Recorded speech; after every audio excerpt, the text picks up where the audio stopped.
Good morning students. Saraswati Vidyapeeth Uchch Madhyamik विद्यालय देवा road शाखा की ऑनलाइन क्लासों में हार्दिक अभिनंदन, हार्दिक स्वागत। प्यारे बच्चों, जैसा कि टॉपिक चल रहा था जल संसाधन, जल है तो कल है, जल ही जीवन है और जल के बिना तो सब शून्य है। बड़ा इंपॉर्टेंट संसाधन है जल संसाधन।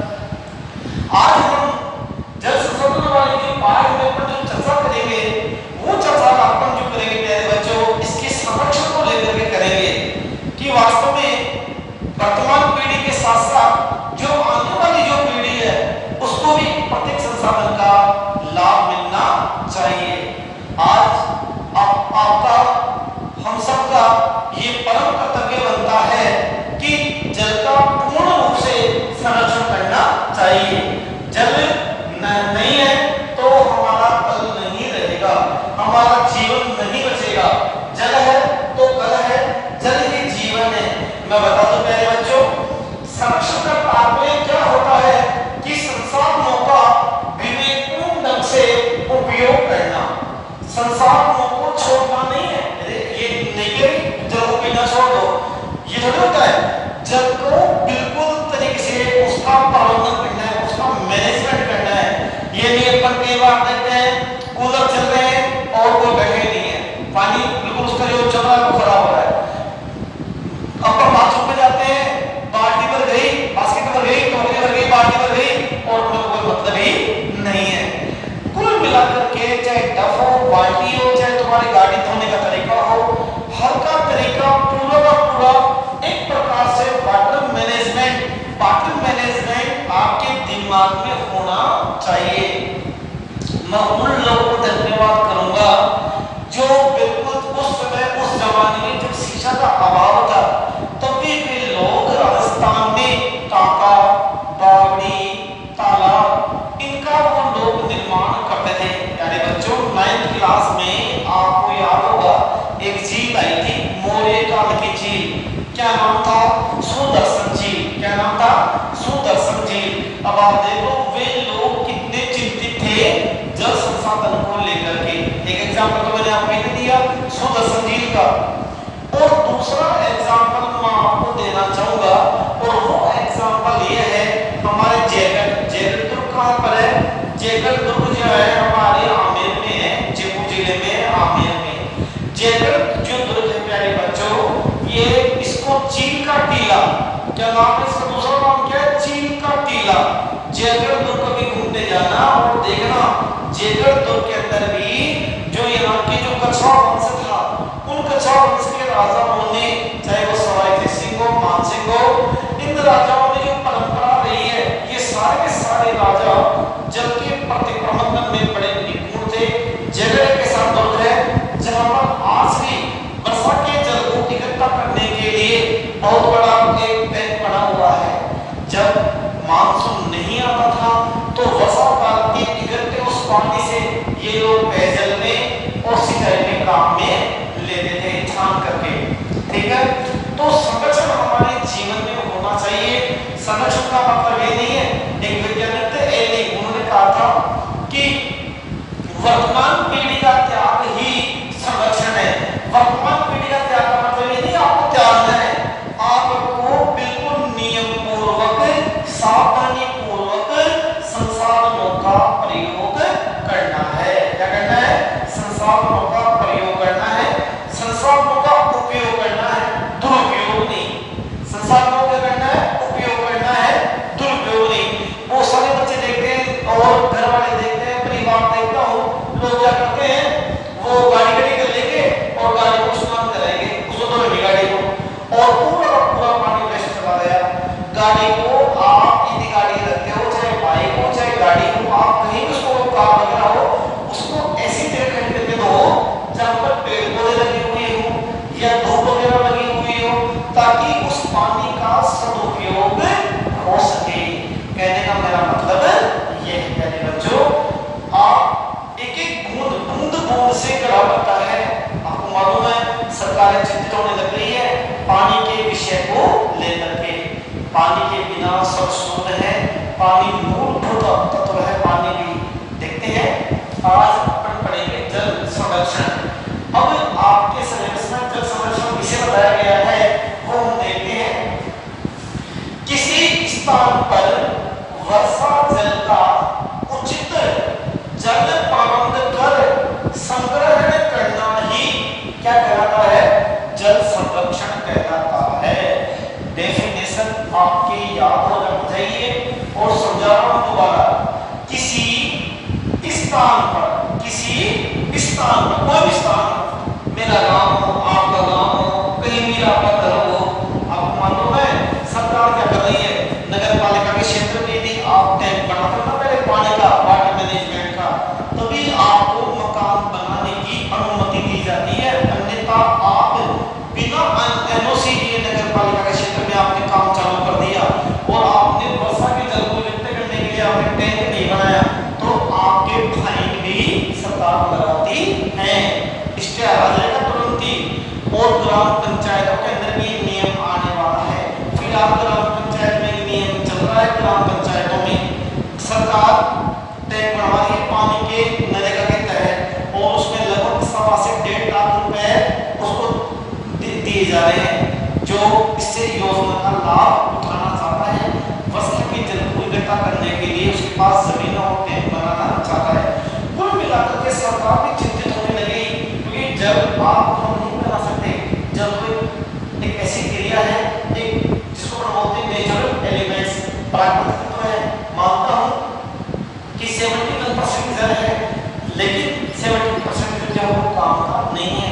केवल दुनिया में 3% जल ही, दुनिया में केवल 3% जल ही लवणीय है, यानी कि मीठा जल कितना है 3%, और जल कैसा है लवणीय खारा जल है। देखते हैं किसी स्थान पर वर्षा के जल का उचित जल प्रबंधन कर संग्रहण करना ही क्या कहलाता है, जल संरक्षण कहलाता है। क्या कहलाता है, जल संरक्षण कहलाता है।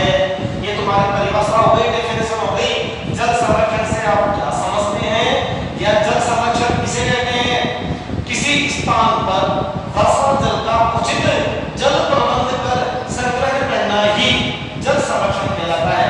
मानसून काल के अतिरिक्त, मानसून काल के अतिरिक्त जल का संग्रहण करना। मानसून काल हमारे यहाँ पर वर्षा 2 कालों से होती है, दक्षिण पश्चिमी 80% वर्षा होती है। 2 है दक्षिणी पश्चिमी मानसून और उत्तरी पूर्वी मानसून, दोनों आपको याद रखने हैं। अब किसी स्थान की डेफिनेशन में आपको याद होनी चाहिए, किसी स्थान विशेष, किसी स्थान पर वर्षा का जल उचित जल प्रबंधन कर संग्रहण करना ही जल संरक्षण कहलाता है। अब देखते हैं प्यारे बच्चों, मानसून काल के अतिरिक्त जल का संग्रहण करना, क्या करना, संग्रहण करना। हमारे भारत में जो वर्षा होती है वो 2 स्तरों से होती है, एक बंगाल की खाड़ी और अरब सागर। ये 2 ब्रांच है, इनकी 2 ब्रांच है। दक्षिण पश्चिमी मानसून आता हुआ मानसून और लौटता हुआ मानसून कहलाता है उत्तरी पूर्वी मानसून। जब मानसून आता है तो दक्षिण पश्चिमी मानसून कहलाता है और जब मानसून चला जाता है तो उत्तरी पूर्वी मानसून कहलाता है। प्यारे बच्चों, 1 जून को सबसे पहले केरल में, 1 जून को सबसे पहले केरल में राज्यों में, यदि मैं राज्यों की बात करूं तो सबसे पहले 1 जून को केरल में मानसून प्रवेश करता है। देखते हैं बावड़ी, जल संरक्षण का बावड़ी। बावड़ी आज कोई नहीं बनाता है, बावड़ी पहले राजा महाराजाओं के टाइम की बनी हुई थी। जिस समय हमारे शासन का जो रवैया था, उस रवैया में प्रत्येक गांव या 2-4 गांवों के ऊपर एक शासक होता था, एक राजा होता था, और राजाओं के टाइम में इन बावड़ियों का निर्माण किया जाता था। अब देखते हैं पहले बात तो बावड़ी होती क्या है, मैं बता दूं आपको। बावड़ी की जल संरक्षण की परंपरागत, कौन सी है, परंपरागत तकनीकी है। जल संरक्षण की परंपरागत तकनीकी है। परंपरा क्यों कह दिया, क्योंकि बहुत पुरानी बावड़ियां हैं, आज बावड़ियों का निर्माण नहीं हो रहा है। ये इनका निर्माण तो बहुत प्राचीन समय में इनका निर्माण किया जाता था। ये परंपरागत रूप से जल का संरक्षण करने के लिए ही राजा महाराजा इनका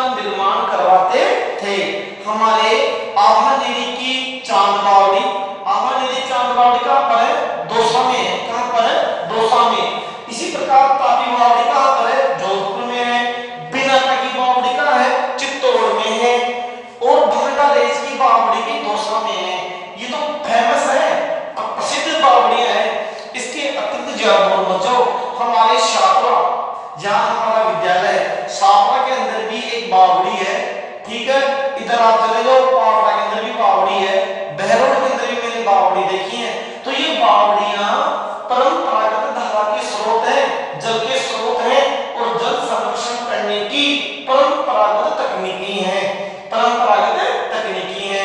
तो पहला ऑप्शन है तुम्हारे बावड़ी। बावड़ी का अध्ययन करते हैं। देखते हैं बच्चों, बावड़ी चतुष्कोणीय है, चार, जिसके चारों कोण बराबर हो, चतुष्कोण कोणीय होती थी। इसके अलावा वर्तुल, वर्ताकार, गोल भी होती थी। प्रवेश मार्ग से और मध्य मार्ग तक ईंट और कलात्मक पत्थरों का प्रयोग किया जाता था। बावड़ियों की विशेषता थी, वो क्या विशेषता थी मैं बता दूं आपको। ईंट और कलात्मक दीवारों के, दोनों तरफ की दीवारों के कलात्मक पत्थरों का प्रयोग किया गया था। अब आप देख लो, आज प्रेजेंट टाइम में, वर्तमान समय में बावड़ियों का निर्माण कोई नहीं कर रहा था। इन बावड़ियों का निर्माण तो बहुत पहले हो चुका था। ठीक है, इसीलिए इनको परंपरागत जल की तकनीक कहा के नाम से जाना जाता है। अब बावड़ी का आकार सुन लो, कैसा कैसा आकार होता है। चतुष्कोणीय भी होती है, चार कोणों की बावड़ियां, वर्तुल भी होती है, वर्ताकार, वर्त की तरह बिल्कुल, और एक पूरी गोल होती है। और प्रवेश मार्ग से मध्य मार्ग, प्रवेश मार्ग से हम बावड़ी में एंट्री करेंगे। बावड़ी में एंट्री करने से लेकर के, प्रवेश करने से लेकर कर और मध्य, जहां बावड़ी का बीच वाला भाग आ जाए, वहां तक ईंट और कलात्मक पत्थरों का प्रयोग किया गया है। ध्यान रहे, इन भागों तक पहुंचने के लिए सीढ़ियों का प्रयोग किया जाता है। अब बावड़ियों में किसका प्रयोग किया जाता था? सीढ़ियों का प्रयोग किया जाता था। आज की सीढ़ियां जो बावड़ियां लगी हुई हैं, उनमें बाकायदा सीढ़ियां लगी हुई हैं। क्या लगी हुई है? सीढ़ियां लगी हुई हैं। अब उन कलात्मक और ईंट नुमा जो काम में लिए दोनों दीवारों के अंदर, उनमें बीच बीच में झरोखे हैं। क्या है? झरोखे। जिस प्रकार हमारे मकान के अंदर हम गणेश को विराजमान करते हैं ना मेन गेट के ऊपर, उसी प्रकार से इन कलात्मक पत्थरों के बीच में जो खाली जगह छोड़ी जाती है, उनमें स्थानीय, यानी कि झरोखों में स्थानीय जल देवता की मूर्तियां लगी होती हैं। क्या लगी होती हैं? मूर्तियां लगी होती हैं। बात समझ आ रही है? तो स्थानीय जल देवता की मूर्तियां लगी होती हैं बावड़ियों में, झरोखे में होते हैं, छोटे छोटे झरोखे होते हैं और उनमें वो पत्थर की मूर्तियां लगी होती हैं। अब एक शहर है, राजस्थान का जिला है बूंदी, जिसको बावड़ियों का शहर कहते हैं। क्या कहते हैं? बावड़ियों का शहर। अंग्रेजी में क्या बोलते हैं उसको? अंग्रेजी में उसको बोलते हैं सिटी ऑफ स्टेट वेल्स। अंग्रेजी में क्या बोलते हैं? City of stepwells. मैं आपको बता दूं, बावड़ियों का शहर क्यों कहा गया? क्योंकि इसमें बावड़ियां थी। क्या थी? बावड़ियां थी। अरे बात हो जा रही है। बांसवाड़ा, बांस की अधिकता के कारण बांसवाड़ा कहलाया, पढ़ाया था मैंने आपको। बांस की अधिकता के कारण 100 द्वीपों का शहर बांसवाड़ा। कोई न कोई विशेषता है किसकी? बूंदी की। और बूंदी की विशेषता क्या है कि यहाँ पर बावड़ियां ज्यादा देखने को मिलती हैं। पहले बच्चों, बूंदी जो शहर है ये हाड़ौती क्षेत्र में है। किस क्षेत्र में है? हाड़ौती क्षेत्र में। सुना होगा नाम, कोटा और बूंदी। और यहाँ पर हाड़ौती भाषा का प्रयोग किया जाता था। याद रखना, ठीक है, हाड़ा वंश आया, कौन सा वंश आया? हाड़ा वंश में पर राजाओं में है, और उन राजाओं के द्वारा इन बावड़ियों का निर्माण करवाया गया था। अब आगे चलते हैं। बावड़ियों की अधिकता होने के कारण बूंदी को सिटी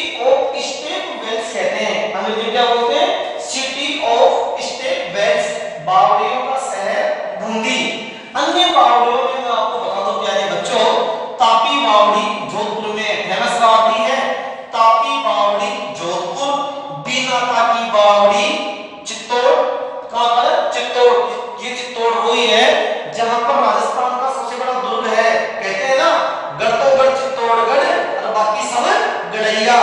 ये चित्तौड़गढ़ वही है, बिना की बावड़ी कहां पर है? चित्तौड़गढ़ में है। कहां पर है? चित्तौड़ में। तापी बावड़ी जोधपुर, बिना की बावड़ी चित्तौड़, बांडारेज दौसा में, ध्यान रखना बांडारेज की बावड़ी कहां पर है? दौसा में है। और चांद बावड़ी आभनेरी यानी दौसा में है, आभनेरी की चांद बावड़ी याद कर लेना। तो ये इनमें से एक छोटे प्रश्नों में से कोई भी दो बावड़ियों के नाम पूछ सकता है कि राजस्थान की कोई दो प्रमुख बावड़ियों के नाम लिखो, तो बोर्ड में एक प्रश्न तो बन गया छोटे प्रश्नों के अंदर। बात समझ आ रही है? तो ये आपको चारों आपको याद होने चाहिए, तापी बावड़ी जोधपुर, बिनाता की बावड़ी चित्तौड़, बांडारेज की बावड़ी दौसा और चांद बावड़ी भी आभनेरी दौसा। अब आगे चलते हैं तालाब। देखो तालाब मैं बता दूं, राजस्थान में जयपुर जिले में तो नलकूपों से, कुओं से और नलकूपों से सबसे ज्यादा सिंचाई कहां होती है? जयपुर जिले में। कहां होती है? जयपुर जिले में। मैं बता दूं आपको, तालाबों से सबसे ज्यादा सिंचाई कहां होती है? भीलवाड़ा जिले में। किस जिले में होती है? भीलवाड़ा जिले में तालाबों से सबसे ज्यादा सिंचाई होती है। और मैं आपको ये बता दूं कि नहरी क्षेत्र कौन सा है? नहरी क्षेत्र तुम्हारे गंगानगर, हनुमानगढ़, झुंझुनू वाला क्षेत्र, जो शेखावाटी वाला क्षेत्र, वो आ गया तुम्हारा नहरी क्षेत्र। It is clear? सिंचाई की साधन है, स्रोत है। तो तालाबों का निर्माण भी प्राचीन समय में राजस्थान की परंपरागत धाराओं में तालाबों का निर्माण भी किया जाता है। और मैं कह दूं, इसको तो मैंने कहा सिटी ऑफ वेल्स पढ़े पर, city of stepwells Bundi, उसी प्रकार तालाबों का शहर कौन सा है? भीलवाड़ा। याद कर लेना कौन सा है? भीलवाड़ा। देखो तालाब का निर्माण कहां किया जाता है? तालाब का निर्माण ढाल वाले भागों में किया जाता है। कहां किया जाता है? ढाल वाले भाग। ढाल कैसे? समझ लो एक बार, ये पर्वत है कोई, ये पर्वत है, और इस पर्वत में से जब पानी बरसात हो और बरसात हो उस समय पानी बह करके जो ढाल वाली भूमि है वो नीचे आ रहा है। पानी की हमेशा एक चीज होती है, पानी हमेशा ऊपर से नीचे की ओर बहता है। कैसे बहता है? ऊपर से नीचे की ओर। कभी आपने ये नहीं सुना होगा कि पानी नीचे से ऊपर की ओर जाता है? जाता है क्या? अरे इंदिरा गांधी नहर में लिफ्ट नहर लगाई थी, नहीं लगाई थी? पूर्वी ढाल में, पश्चिमी ढाल तो नीचे था, लेकिन पूर्वी ढाल अधिक ऊपर होने के कारण क्या लगाई थी? लिफ्ट नहर का प्रयोग किया था। इसलिए पानी हमेशा ऊपर से नीचे की ओर बहता है। तो ढाल वाली जो भूमि होती है ना, ढाल वाली भूमि के अंदर तालाबों का निर्माण किया जाता है। याद कर लेना मेरे बच्चों। आगे देखते हैं, ये तालाब या सरोवर धर्म व संस्कृति से भी जुड़े होते हैं। ये तालाब मुख्य रूप से धर्म और संस्कृति से जुड़े होते हैं। राजस्थान के नहीं, राजस्थान के जो पड़ोसी राज्य हैं, चाहे गुजरात हो, पंजाब हो, यूपी हो, इनके भी प्रमुख ये देवता माने जाते हैं। और उनका नाम है रामदेव। रामदेव बाबा का नाम सुना होगा। रामदेव का जो स्थान है वो जैसलमेर जिले में है। और जैसलमेर जिले में गांव का नाम क्या है? रूनीचा। गांव का नाम क्या है? रूनीचा। बहुत सारे लोग अपने यहाँ से सुने जाते हैं कि मेला पड़ता है बाबा रामदेव का। तो बाबा रामदेव की भी एक बावड़ी है, पर्चा बावड़ी बोलते हैं। क्या बोलते हैं? पर्चा बावड़ी, जहां से भक्तों की मनोकामना पूरी होती है। आपने डाली बाई का भी नाम सुना होगा। कुल मिलाकर के मेरे कहने का मतलब ये है कि जो प्राचीन काल के जो लोग हैं, संत महात्मा हुए हैं, उन्होंने भी जल का संरक्षण किया है। क्या किया है? जल का संरक्षण किया है। 9th क्लास में नाम आया था सुदर्शन झील का। बताइए मैंने आपको, मौर्य काल के अंदर चंद्रगुप्त द्वितीय ने सुदर्शन झील का जीर्णोद्धार करवाया था। यस या नो? अरे बोलो। आगे चलते हैं। तालाब में हेमावास बांध तालाब पाली में, हेमावास तालाब कहां पर है? पाली में। हेमावास तालाब कहां पर है? पाली में। गढ़सी स्थल जैसलमेर में, गजरूप सागर जैसलमेर में। याद लेना, ये गढ़सी स्थल जो है ना और जो गजरूप सागर है ना, ये जैसलमेर के अंदर मीठे जल के स्रोत हैं, जलापूर्ति करते हैं। इसके अलावा चित्तौड़ में भी दो हैं, एक का नाम है बानकिया और एक का नाम है सेना पानी। ये कहां पर है? चित्तौड़ में है। दोबारा देख लेते हैं। जल संरक्षण। संरक्षण का मतलब ये कि संसाधनों का विवेकपूर्ण ढंग से उपयोग करना। जल भी क्या है? संसाधन है। जल भी क्या है? संसाधन है। स्थान पर वर्षा जल का उचित जल प्रबंधन कर संग्रहण करना ही क्या कहलाता है, जल संरक्षण कहलाता है। यानी कि हमारे जो वर्षा होती है प्यारे बच्चों, वो वर्षा होती है मानसून से। किससे होती है, मानसून से। इसलिए मानसून काल में अतिरिक्त जल का संग्रहण करना ही क्या है, जल संरक्षण है। बावड़ी के बारे में मैंने बताया, बावड़ी राजा महाराजाओं के टाइम की हमारे राजस्थान में आज भी मौजूद है। चतुष्कोणीय होती है, वर्तुल होती है, गोल होती है, और इनके प्रवेश मार्ग से मध्य मार्ग के बीच में ईंट और कलात्मक छत्र लगे होते हैं। साथ के साथ मैं आपको ये बता दूं कि बावड़ियों में नीचे अंदर जाने के लिए सीढ़ियां लगाई जाती हैं। क्या लगाई जाती है, सीढ़ियां उतारी जाती हैं, ठीक है। और झरोखे के अंदर, इन झरोखों के अंदर स्थानीय जल देवता की मूर्तियां लगी होती हैं, ठीक है। हमारे बावड़ियों का शहर Bundi, city of step wells, city of step wells Bundi. ये the most important question board के लिए। सिटी ऑफ स्टेप वेल्स किसे कहा जाता है, बूंदी को, या बूंदी को क्या कहते हैं, सिटी ऑफ स्टेप वेल्स। बावड़ियों का शहर किसे कहते हैं, बूंदी को। अन्य में काफी बावड़ी जोधपुर, बीनाथा की बावड़ी चित्तौड़गढ़, बंगलादेश की बावड़ी दौसा, चांद बावड़ी आखनेरी दौसा, ठीक है। तालाबों की बात करूं तो मैं भीलवाड़ा जिले में सबसे ज्यादा तालाब देखने को मिलते हैं। राजस्थान में सबसे ज्यादा तालाबों से सिंचाई कौन से जिले में की जाती है, भीलवाड़ा जिले में की जाती है, ध्यान रखना। इनका निर्माण ढाल वाले भागों में होता है। तालाबों का निर्माण हमेशा ढाल वाले भागों में होता है। धर्म संस्कृति से जुड़े होते हैं। हेमावास पाली, गढ़सीसर, गजरोग सागर, जैसलमेर के तालाबों के नाम है। बानकिया का सेना पानी, चित्तौड़। प्यारे बच्चों मैं इतना ही पढ़ूंगा। अब नेक्स्ट जो अपन पढ़ेंगे वो टाटा वगैरह पढ़ेंगे, झील पढ़ेंगे। राजस्थान में झीलों की नगरी उदयपुर है। राजस्थान में झीलों की नगरी उदयपुर है। वैसे यदि मैं विश्व की बात करूं तो कहते हैं कि हजारों झीलों की भूमि फिनलैंड, हजारों झीलों की भूमि फिनलैंड। भारत में झीलों की नगरी कश्मीर, श्रीनगर। झीलों की नगरी भारत में कश्मीर, और राजस्थान की जो झीलों की नगरी है वो उदयपुर है। तो कल अपन राजस्थान की प्रमुख झीलें हैं उन झीलों का अपन अध्ययन करेंगे नेक्स्ट वीडियो क्लास में। तो पहले बच्चों जो वीडियो क्लास डाली जा रही है उनको बिल्कुल नियमित रूप से आप उनका अध्ययन कीजिए, क्योंकि जो इंसान रेगुलर चलता है, नियमित चलता है, एक दिन उसको सफलता अवश्य मिलती है। All the best. Thank you बच्चों।